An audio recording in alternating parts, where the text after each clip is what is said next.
What's up, YouTube? I'm back with another speed run, and this one is the Queen's Gambit. Yes, very popular opening. Yes, just like the Netflix series, everyone knows the name The Queen's Gambit. It's also an opening that I used as I was becoming an international master, a grandmaster. Of course, I picked up the London system, but this was my #1 opening for the large majority of my chess career. I know a lot about it, and the exciting thing about this series is, yes, we're including all the games. We're starting with d4. There are many responses, so you're going to see what we do against the King's Indian, the Nimzo, the Grunfeld, the Benoni. I have recommendations for all of those. I hope that you like them. This can act as a complete repertoire of sorts, but obviously the main focus and the intent is we are here to learn the Queen's Gambit together. It's an amazing opening. It's completely solid, engine approved. It's not a gimmick. I think you're going to love it. So let's get right into the series.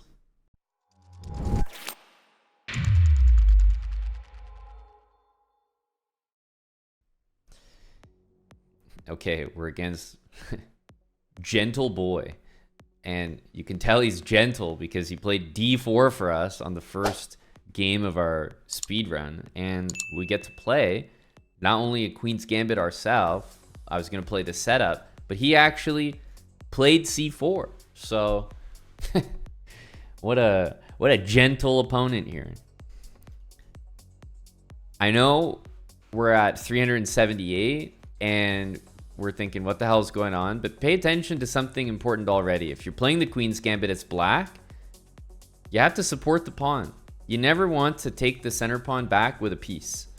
So I know you're looking at this and you're thinking, okay, it's nonsense, but we've already learned something. There's already something there. And when we have the white pieces, we will be looking at our opponents and we'll be saying, okay, hang on. If I'm playing the Queen's Gambit and my opponent's not supporting the center with a pawn, then I can take advantage of that right away. I just want to get castled here. Let's do that. Okay, Queen d4. Let's get castled, and you know, our opponent is he is a gentle opponent because this is a Queen's Gambit speedrun, and our opponent has gambited his queen. Thank you very much for showing us how it's done.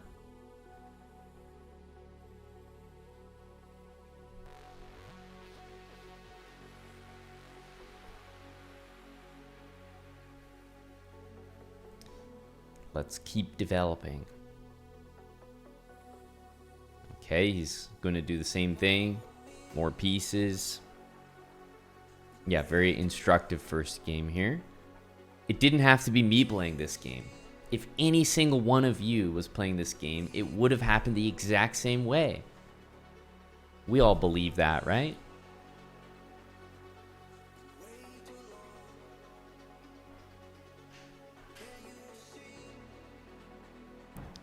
Give a check, opening ourselves up for a nice double check and mate. Take your pick, ladies and gentlemen.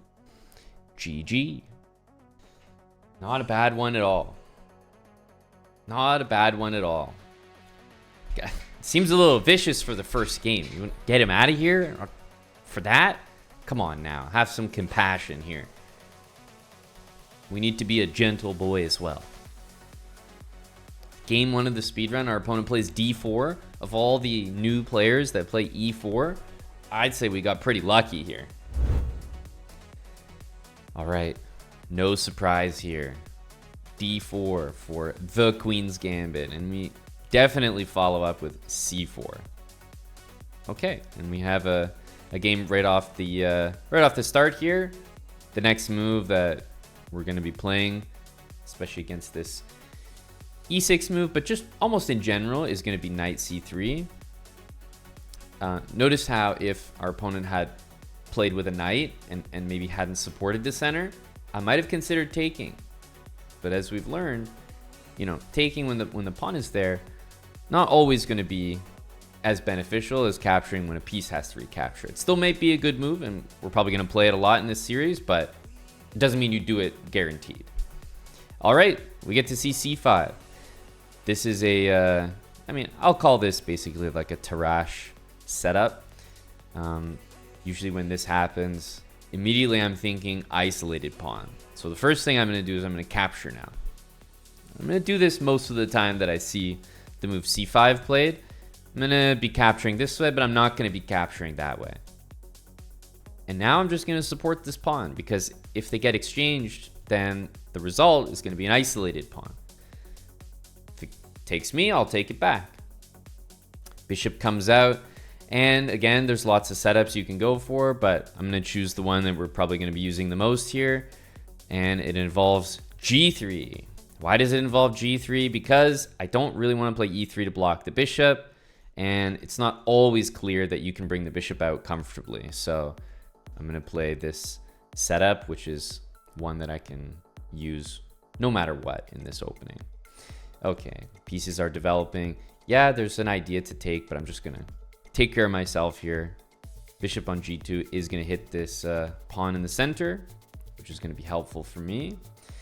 Plays a6. Okay, so he's really holding off on this knight. It's like slightly smart by him not to develop it, because we'd want to go, for example, bishop g5, something like that.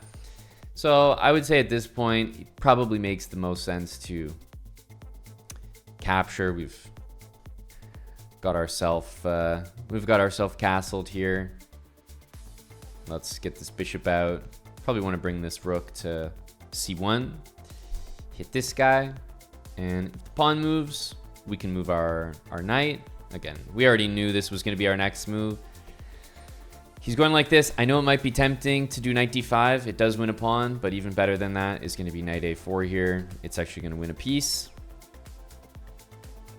But our whole game has just been, hey, give them an isolated pawn and fianchetto this way, so we don't have to commit e3 early.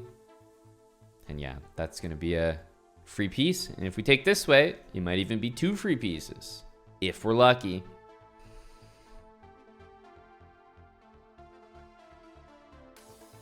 It's a good move. Unfortunately, it's not really going to do that much, because we have knight b7.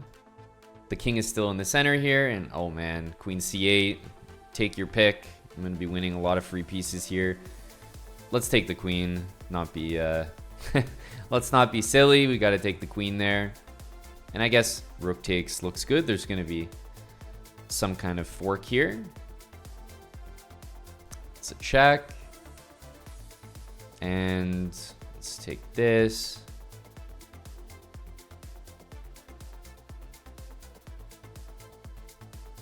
I suppose we can give another check. Trade this. Now the queen's involved, and there should be a checkmate coming pretty soon, and we get to do it with our best chess habit that we know, pawn to h3. There we go. Checkmating with habits. I will say the 400s have provided us with a lot of learning material about the Queen's Gambit in just 2 games. I know you're probably thinking like, okay, it was just a crush, like nothing to learn here, but he did something really smart, which was defend it with a pawn. If that pawn wasn't here and there was a knight, we're going to be taking that pawn every single time. So D pawn not supported by a pawn, capture every time. D pawn supported by a pawn, we might capture. It may happen, but it's not like the #1 thing that we must do. But it is if it's not protected by a pawn. Okay, so we brought our knight out. And we got to see c5. Pretty much every time you see this move, you're going to be taking on d5, bringing the knight out, and fianchettoing. That's it. For the most part, this bishop is actually going to go pin a knight on f6, but you notice my opponent didn't actually do it.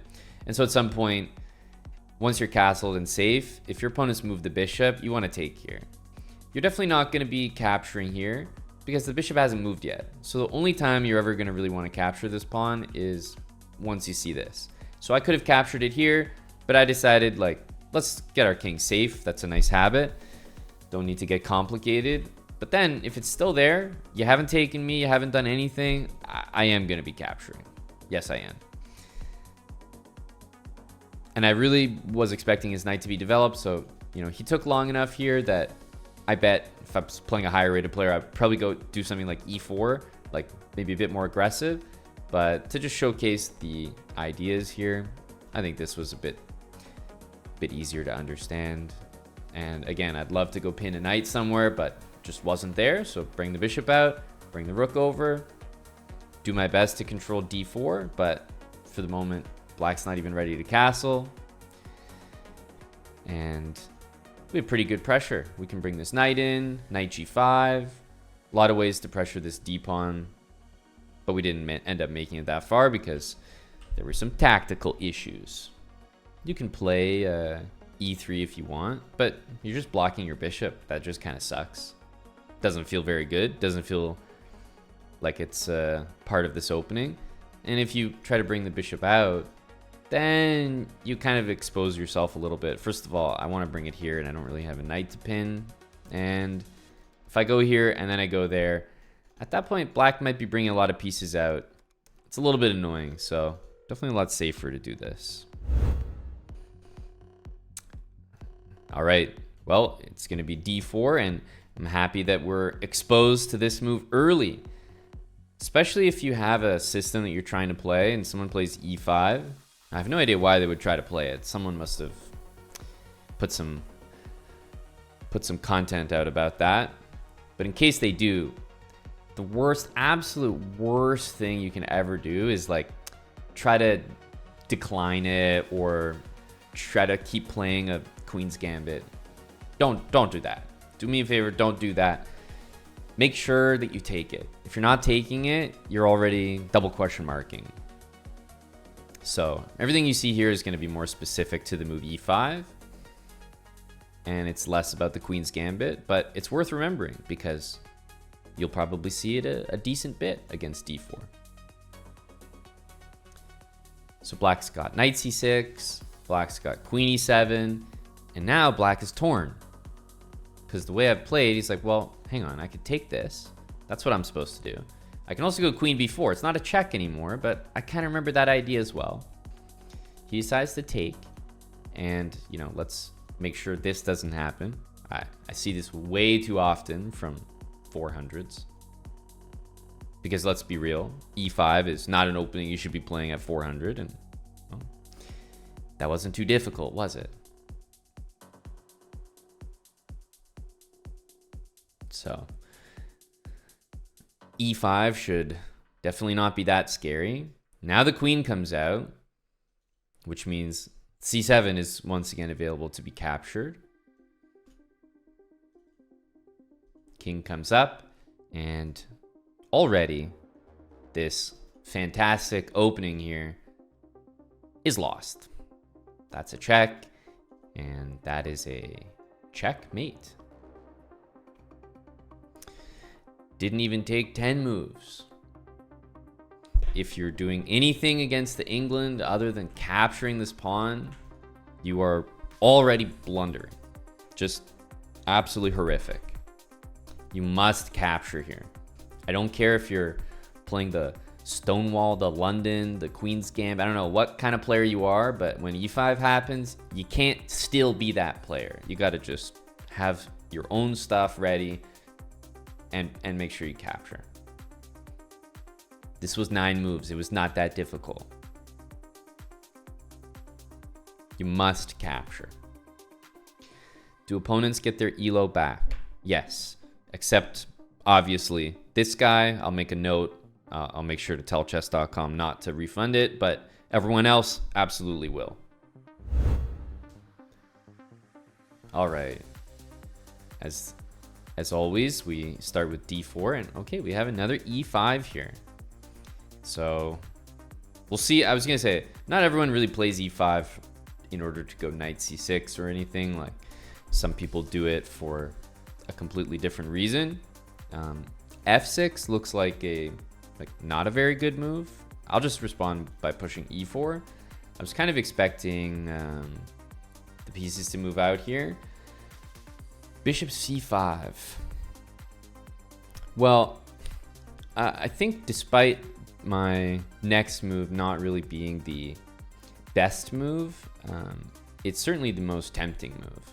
So, I mean, this move followed by queen h5 and queen takes bishop is a sure thing at this rating. And yet again, d4 e5 is, it's not an opening that you should be playing. Let's put it that way. Queen's got to move. Let's go somewhere safe and yeah, bring the knights out, and especially this pawn structure. If our opponent castles here, we're gonna have a great attack. Very easy.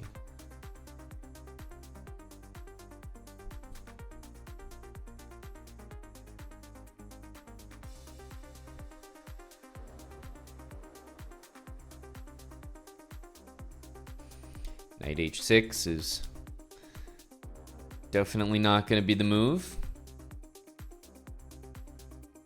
I mean, even if our opponent here had watched Basic Habits, just putting the knight in the center would be a better move. Like, you just don't play moves like that. That's the truth. You just don't do that. I do think that after this, we'll see the queen move up. So I think I'd rather bring the queen in here, and rook f8 needs to be played. And now rook f7, and I think this variation is very possible here.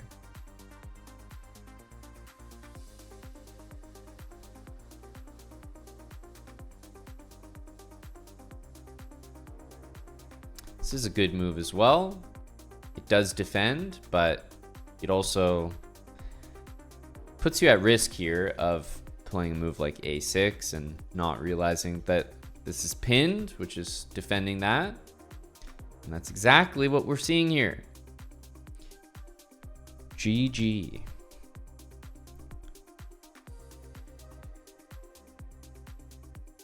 Again, just e5, you must take. There's all sorts of moves that are going to happen here, but like f6, the thing about f6, you know it's not a good move, because if it was black's turn again and black captured here, all I'm thinking is queen h5. So I'm saying, look, you want to play like this? Clearly you want me to like help you develop. Okay, I'm not that interested.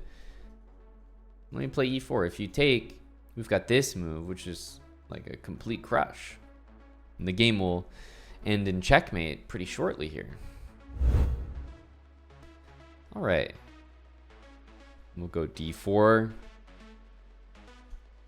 Okay, so we get to see the Dutch. Definitely against this, we'll still play c4, which is very much the purpose of what we're trying to do. Kind of a classic approach here. Brings the knight out. I'm probably interested in d5, but I'll just develop here first.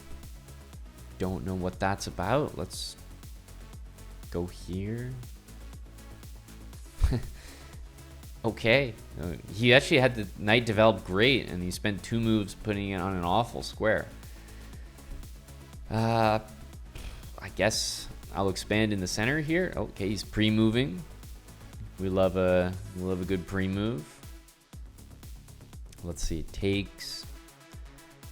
Bishop d3, kind of all look pretty good here.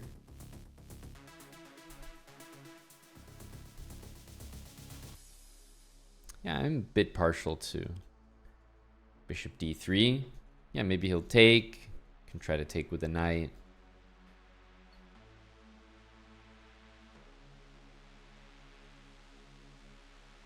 c5. I don't mind taking this. Even though it could activate his knight, obviously he won't activate that knight. Why would he? Why would he activate the knight? Doesn't make any sense.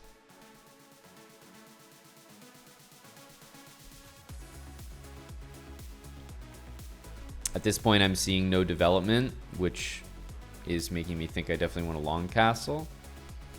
I'm always in the business of winning material, though.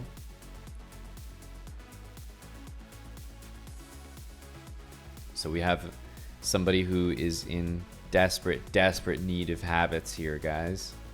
Desperate need of habits.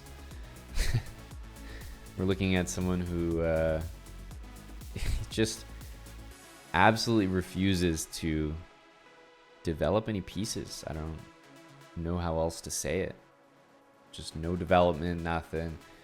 Queen h5 probably leads to something good here, but honestly, I think I'm just gonna castle. He should be bleeding out in a position like this. So, oh my God, b6. He doesn't really have any regard for the position he's in. He's got like 2 pieces offside. I think it's just about time to play with conviction here. The rook is hanging, but queen takes g6, I'm just assuming has to lead to some kind of checkmate. Let's see, this one. Let's go for that. Honestly, just bring a rook to the middle here.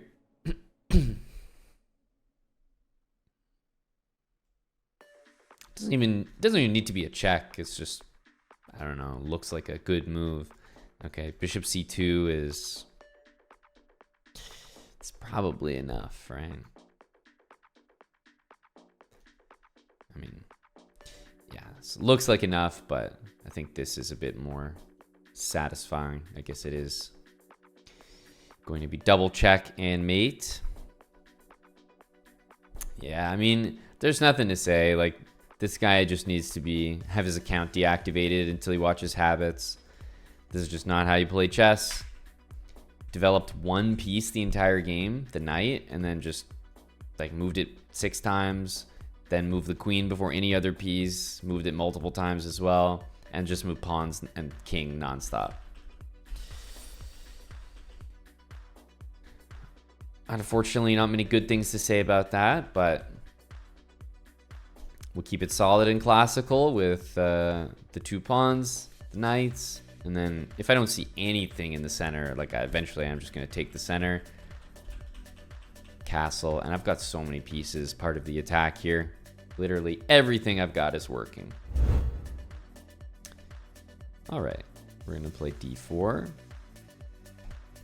Knight to c6. So lots of ways to approach this. Very tempting is to just hit the knight with pawn to d5. I will say the move knight c6 from a 400 is probably not very dangerous here, like if we're being completely honest. If we're being a little bit more realistic and I saw 2400 play this move, I would actually be a little bit cautious here. Playing c4 can walk into the move e5, and you just have to remember what opening you're playing there. I think it's fine, but you just have to know.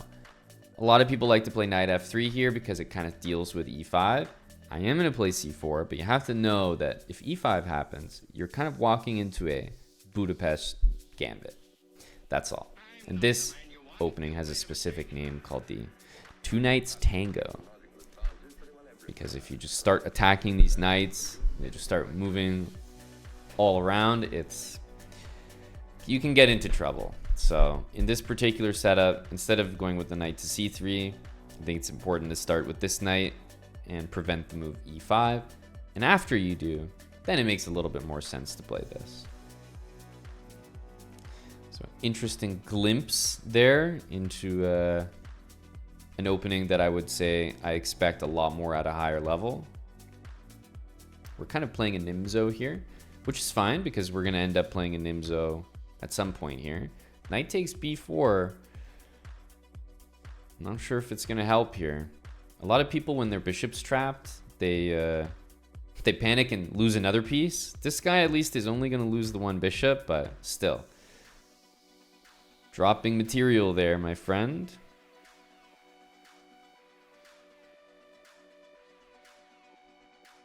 Can play e3. Yeah, I'll do it even though it means we have to take with a rook or... Okay, so this move managed to not see this and hang this all at once. Quite the accomplishment. Bringing a whole new meaning to the Queen's Gambit.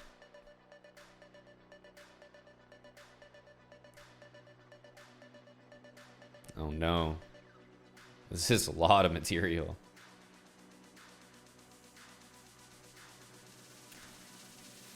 Okay. This is a... May have to pack the bags.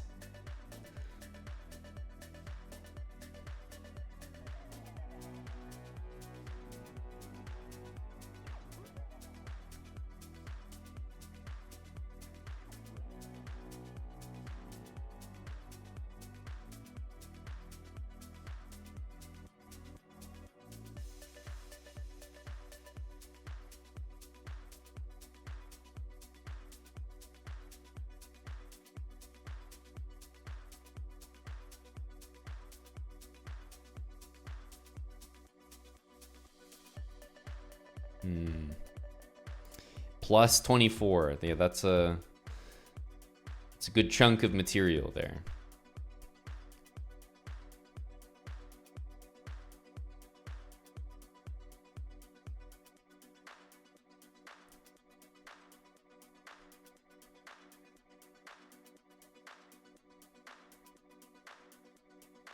Okay.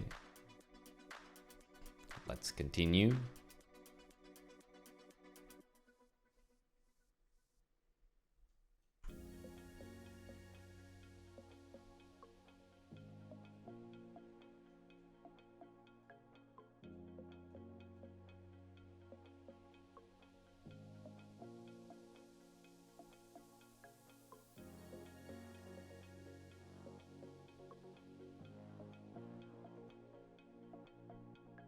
We're still walking here.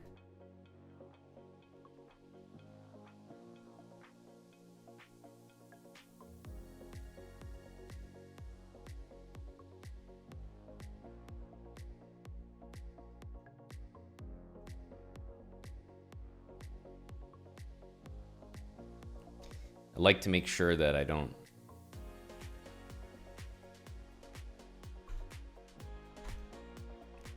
accidentally promote to the wrong thing, you know?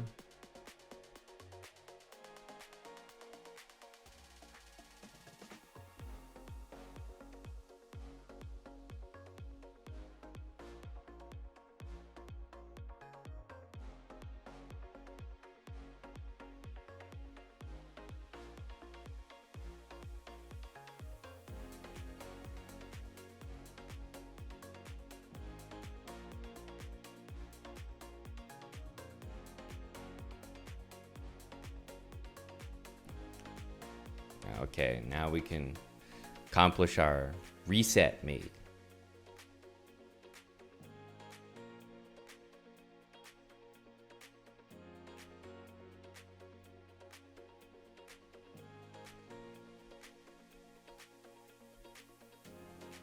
It's like magic.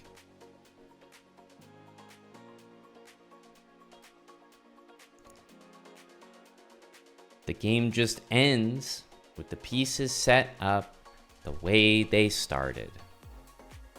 And it's so nice of his king to venture down to my side of the board so we could deliver the checkmate.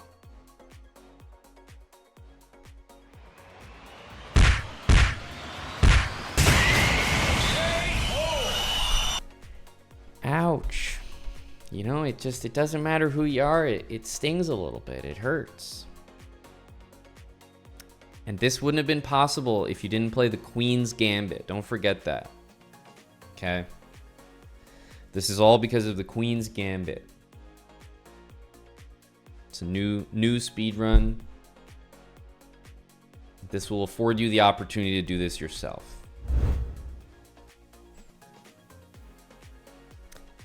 D4. Most definitely the way we're going to start. And against D5. This is the Queen's Gambit. Okay, so we get to see a different move for a change. So this one is getting more towards those semi-Slav move orders. Now, against this, I definitely do like to play both of these moves.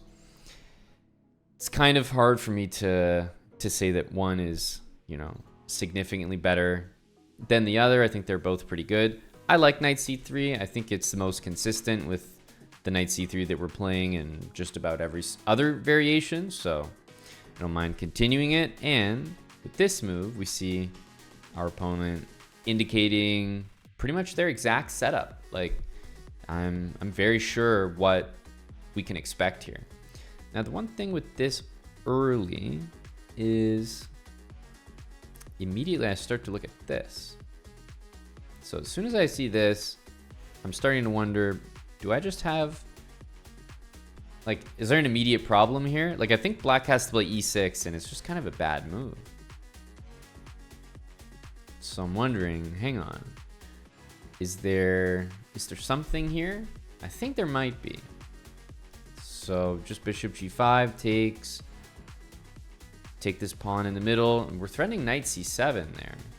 Like, I think this has to be good.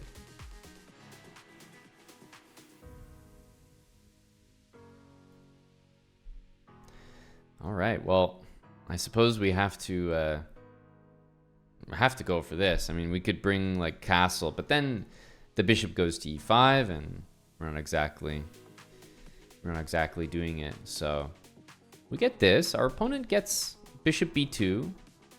We should probably give this check, although we have to be very careful on the next move of bishop to c3. But we're up a whole rook here, so can't be bad.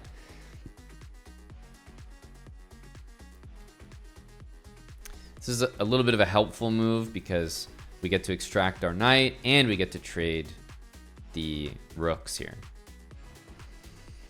And now I would say this should be pretty comfortable. We are gonna get to save our knight here, and yeah, all should be good.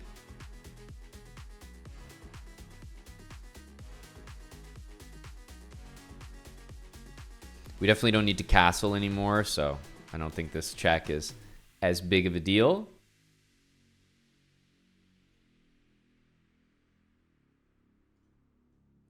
We can make sure to take that.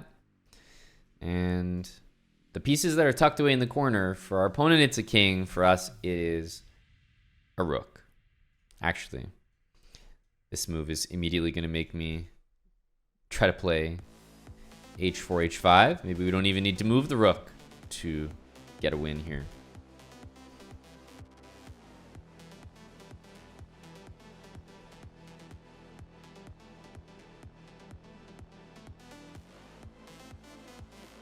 It's fair. If we go here, there is h6, so it's not like that's a guarantee of any sort. h6 is a very normal move there. So let's take. Let's see if we can push to g5, which will be a pretty useful square.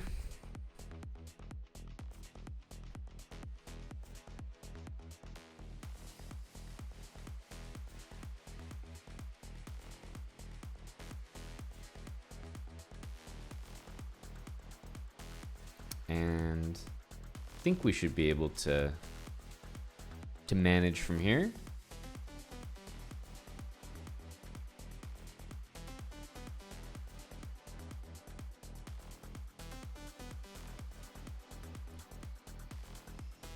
Okay, the pawns are coming. Outside pass pawn. I see the vision here. All right, let's lock the bishop in. Important. So the bishop's not really playing the game right now.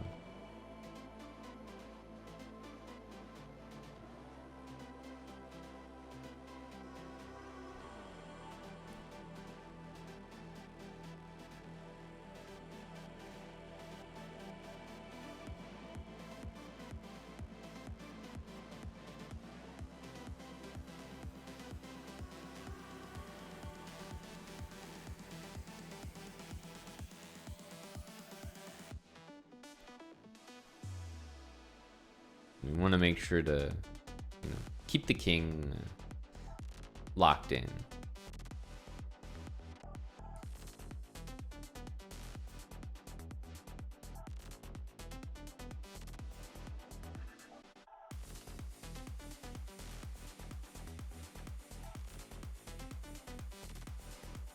GG. Don't let him escape.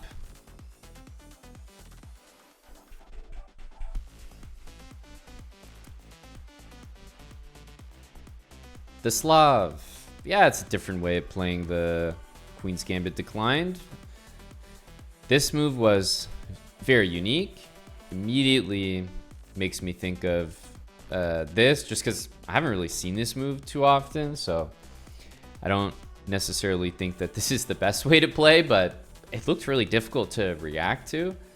I'm not really sure, because e6, it's kind of a bad move when you've played this.